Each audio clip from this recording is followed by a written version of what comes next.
Hey guys, welcome to Cinema Pronoia. In this video, we are going to interact with one of the legendary sound designers of Indian cinema, Mr. Nakul Kamte, and his filmography includes films like Lagan, Tare Zameen Par, Rang De Basanti, Bhaag Milkha Bhaag, and many more. Welcome to Cinema Pronoia. It's an honor for us to have you here. Thank you And for having.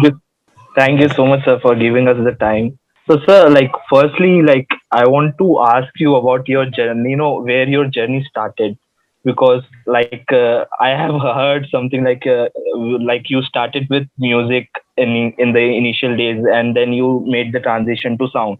So, how you started, and how was that transition for you? From being a musician to being a sound designer. Started in a band as a musician.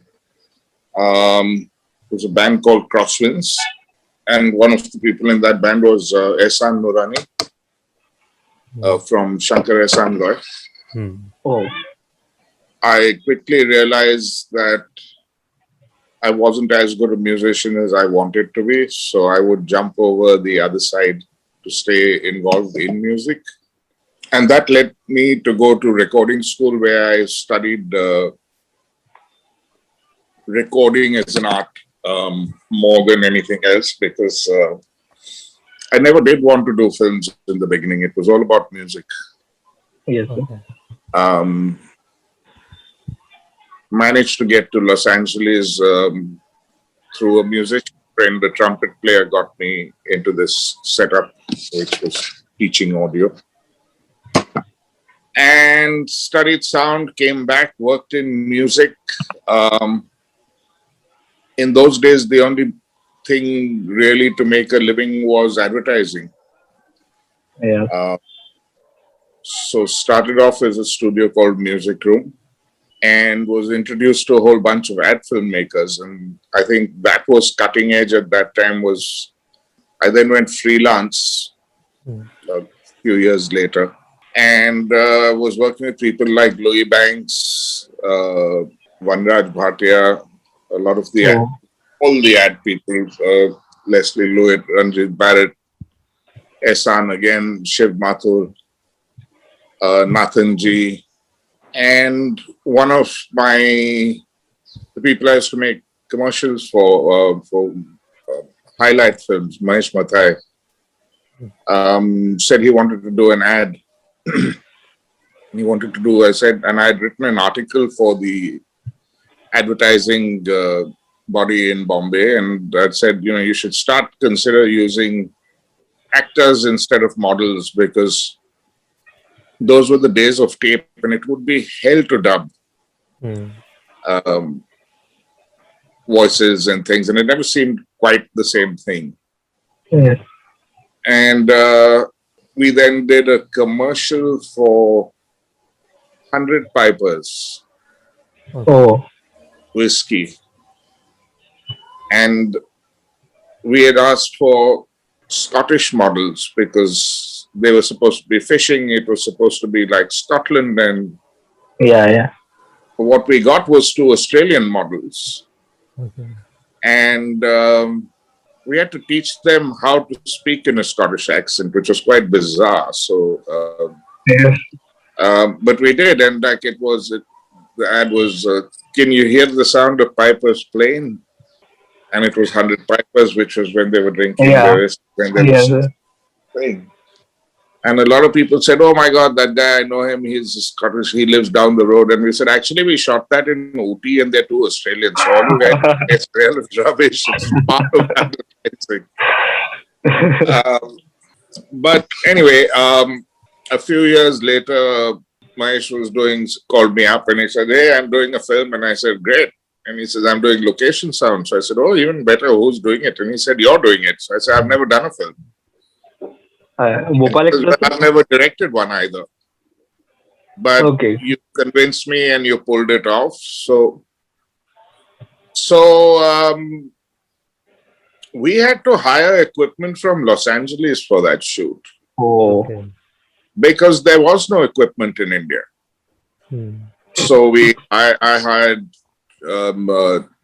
two DAT machines, one HHB and one Fostex, boom mics, radio mics, and unfortunately, when we hired the rental, they didn't put in batteries for Oh, the power sources for the receivers for the radios, so we couldn't use them. So I was stuck with just using booms. oh, So Bhopal Express was done completely on booms. oh, And it was just because there was no option but to do anything else. yes. But since I did have two machines, I would record one as a stereo pair of ambiences throughout while we were doing dialogues. I'd have it pointing in a different direction or from a little different angle, just to capture the ambience of the place. Yes. And that helped a lot in post, which further, when I then started doing larger films, then that was something which I would methodically do. Yeah. Okay. So in a nutshell, that's the beginning of it.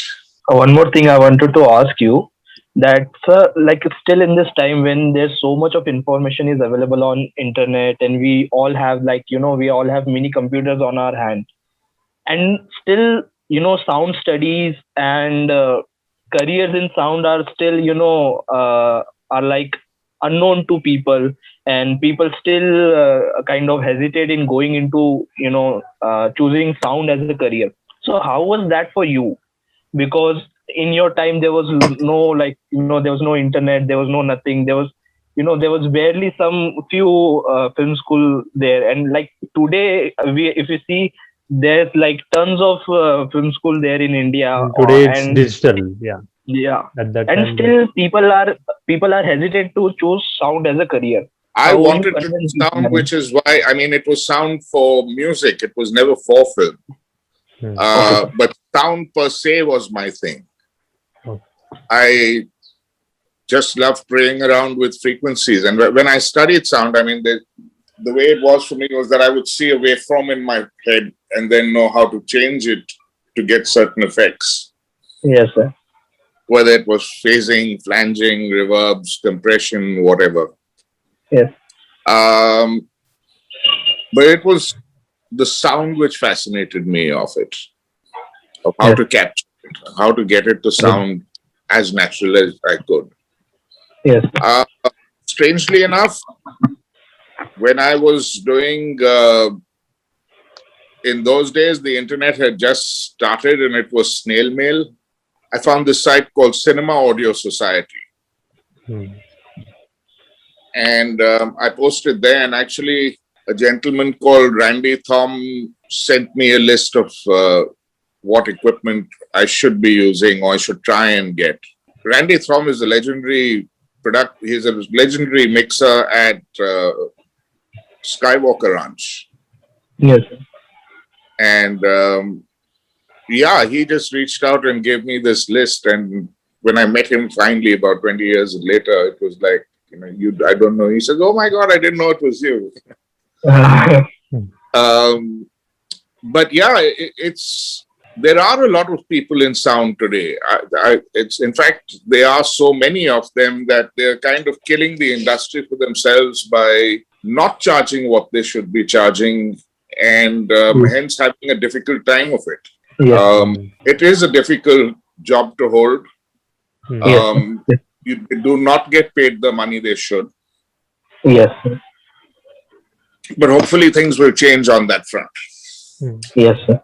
So now, sir, like when I was doing sound engineering myself, I had monitors with me. When I got into the film school, and when I was having my first class, I was introduced to the digital audio workstation, and everything was in front of me as a visual. Like my teacher used to say me that you have to train your ear. But till I see many of the mixing engineers and many of the students, that they go by visuals. Like they are seeing an audio form, they are seeing a waveform, and they just either ऐसा कुछ है, and we'll cut it there. But they don't go by the audio, they don't go by the sound, they don't hear it. What was the some tips or some some learnings that you received from your teachers in the sound school, and what you I want to did tell? well. I didn't go to a sound school per se. I mean, Okay. I didn't go to a film school. I went to a sound school. So there it was all about how to capture sounds and how to mix and how to set up a song. Hmm. Yes, sir. I didn't go to film school. Okay. Okay. So I had to come up with ideas myself about that. And advertising taught me that. Okay. So advertising was all about you had 30 seconds to tell a story. Yeah. So each frame became important in those 30 seconds. Yeah. Yes, sir. And I think that's where I got my attention to detail from. But that's what is advertising and what is cinema? It's moving images telling a story. To me, it's painting a picture with sound. Yes. That I think is what people don't understand. It's like about telling a story with sound. Hmm. Yes. I don't really care about how good the sound effect is or what. It's about how am I contributing to telling, making the director's vision work. Yes, and like you said, sir, it's about telling a story. And when even on an audience perspective, they always talk about a film's cinematography or edit, and even art direction and things like that. But they don't exactly know that there's a department called as sound design. There's a sound department. For them, it's always about the music, the songs, and maximum background music. But they don't exactly know about the sound design. Even filmmakers themselves, they don't understand the power of sound design. They all rely on music, to cover up the performances or things like that. So what exactly is sound design in a layman's perspective, and how can it contribute to the storytelling of? Here's the thing actually. I use the word sound design as a credit for Lagan and Dil Chahta Hai as a tribute to Walter Murch, who Yeah, was an editor. yeah. Yes, sir. Yes, sir. I never didn't ever. To me, I should have been a supervising sound editor and a production mixer. Yeah. It just became a word which then started getting used by everyone and their sons to do Yeah. sound. I remember when I got my national award for Lagan, it was for audiography, not for sound design. Yes. Yes, sir. Now there's awards for sound design, and I don't think they really know what they're giving to people, because those are definitely not sound designers or what should be considered as sound design. Hmm. Yes, sir. There are aspects of sound design, one which relate to a particular sound effect which you design for that scene or for the film. It's actually being a sound editor also. Yes, sir. But to me, sound design incorporates being invested in the film from the script stage onwards, from the shoot onwards, from talking to the director, understanding the director's vision, and then painting it with sound. Yeah. And sync sound is like it's in fashion now. I mean, everybody's using sync sound, but back in 90s and all, it was all about dubbing, in studio and created in the post. So Right. so in sound, what are the advantages or differences between studio created sound and sync sound? And I mean, how they Well, I can think the most use? obvious one is that A, it's more natural. Yeah. B, you capture the performance, because when you're doing ADR, that was my problem with Hindi cinema for a long time, because Yeah. the audio was going in one direction and the film was going in. It was never merged. Yes, sir. It two separate entities which were slapped together. So you had your songs and whatever, which was fine, but everything else was over the top. Yes. Yes. There was no story. Well, there was no sense of realism at all in it. Yeah. I think with location sound, it's much more real. Your stories are more believable. Yeah. Yeah. At the end of the day, that's what it's about. Yeah, and Yes. Lagan and Bhopal Express were one of the first few films in India about to use sync sound. So, were Well, there they any? used to use sync sound in the earlier days. They used to have location sound, but then they started using Arri 2 cameras, which were unblinked. Hmm, And yeah, so it just changed. It meant a little change in how they Yes. did things, use that. Yeah. yeah. Yeah. So, were there any difficulties, especially in Lagan being a period setup and things like that? So, in sync sound, were there any difficulties? Yeah, it was firstly really difficult to keep the crew quiet. Yeah. And I think that's part of the reason why I got this reputation of being a demon for screaming and shouting on a set. Because a microphone picks up everything. Yes. But I would also look around and see if people were joking and fooling around on set. I would stop the recording, target them, embarrass them in front of everybody. A couple of people got sacked because of that. But it did work because then they did start being quiet. Yeah. I think filmmaking is about teamwork. To me, a good sound designer also, if he's doing the production audio, also has to get on really well with the DOP. The DOP is to also, I'm using the word DOP is against DP. One is a director of photography, and then there's just a cameraman kind of DP. Yes. The difference, the director of photography will care for the film, including aspects of audio and performance, and DPs who just shoot the film, and who are only worried about what the look is Yes. and what they get. Yes. So like when you were shooting for Lagan, so it was a completely whole. It was a cricket ground, and there were a match going on between the villagers and the Englishmen. So I noticed one thing that the Englishmen had uniforms. So you can camouflage a lavalier mic onto their uniform or something.